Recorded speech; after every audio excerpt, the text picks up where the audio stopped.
Hey y'all, Senior Bean Grouse here. Just wanted to make a quick review for those of you interested in the Garbaruk 13-speed Explorer 1052 cassette. There are some videos on YouTube about this cassette, but most of them don't really go into detail about how well it actually functions. And the one that does talk about it at length is in French. So I figured I would just share my experience really quick for those of you considering it. Basically, I would say overall I'm really pleased. And this is coming from someone who's ridden with other people with Garbaruk components that seem to function quite poorly and especially run very loudly. This cassette seems to run just as quiet as my SRAM Red Explorer cassette. If anything, my brand new SRAM chainring is louder than the cassette with a wax chain. I found that brand new SRAM chainrings tend to need a little bit of time to break in, especially when you're at extreme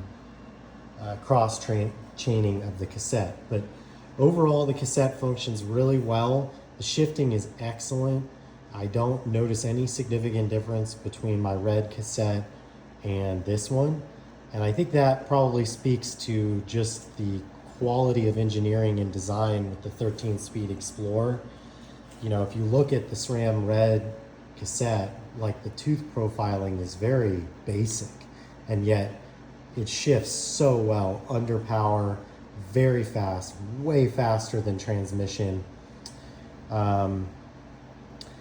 Overall, yeah, I'm really pleased. What couple notes about the cassette? One is all of Garbaruk's cassettes are XD cassettes, which means they are for an XD driver, not an XDR. So you can see there's this tiny spacer that Garbaruk provides that goes behind the cassette. Couple other things of note. The derailleur is extremely close. The cage body is extremely close to the second gear when you are in the 52 tooth cog. I'll shift up there in a second and you can see that. It's so close that before micro adjusting the derailleur, it was actually contacting. And that's why Garbaruk wants you to remove the little protector plate on the back of your cage on a rival or force derailleur, and a red derailleur will not actually work without their cage upgrade. I will say that the removal of the cage went overall smooth, except you have to be very, very careful to not rotate the cage body in the wrong direction. You only want to rotate it essentially clockwise when you're looking at the back of the derailleur, meaning pulling the derailleur body in this direction. Otherwise, you will push the spring in the wrong direction and you can actually unthread the cage from the derailleur itself, and it's difficult to get it back in and set in place. Other than that, I'm super pleased. I do have one sort of question for Garbaruk, and that is, why not 1050? Why push it so far for a 1052?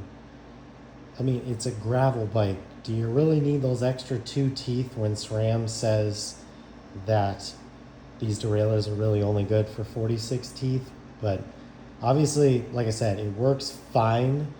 It's just, I think a 1050 would have been more than adequate and probably wouldn't have stressed the derailleur quite as much.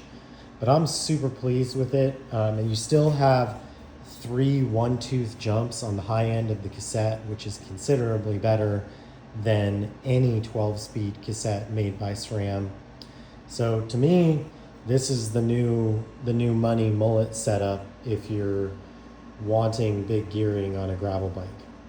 Let me set the phone down here and pause the video and shift into the largest cog so folks can see just how. Okay, just following up here just to try to get a shot of just how close that derailleur body is to kissing that second cog there. You can see that without a micro adjust, you might be in trouble. But luckily, that being said, with it micro adjusted so it doesn't contact, that's dead ass on for the shifting. It's quiet, works perfectly both directions. So I'm super happy. I highly recommend this product. Yes, it's expensive, but it also works really well. And the nice thing is that largest cog, the only aluminum part of it, is replaceable with all these tiny Torx screw bolts on there, which is unlike most other cassettes with a big aluminum cog on there. So good job, Garbaruk. Yeah, you're making it work in a way that SRAM did not. Seems like SRAM would be wise to release a 13-speed 1050 or 52 cassette, in my opinion, for these derailleurs. Only other thing of note is to remember that when you do your setup, so chain length is the same as the SRAM chain length calculator specifies, and you want to do your setup in cog 7. So 1, 2, sorry, let me focus here. 1, 2, 3, 4, 5, 6, 7.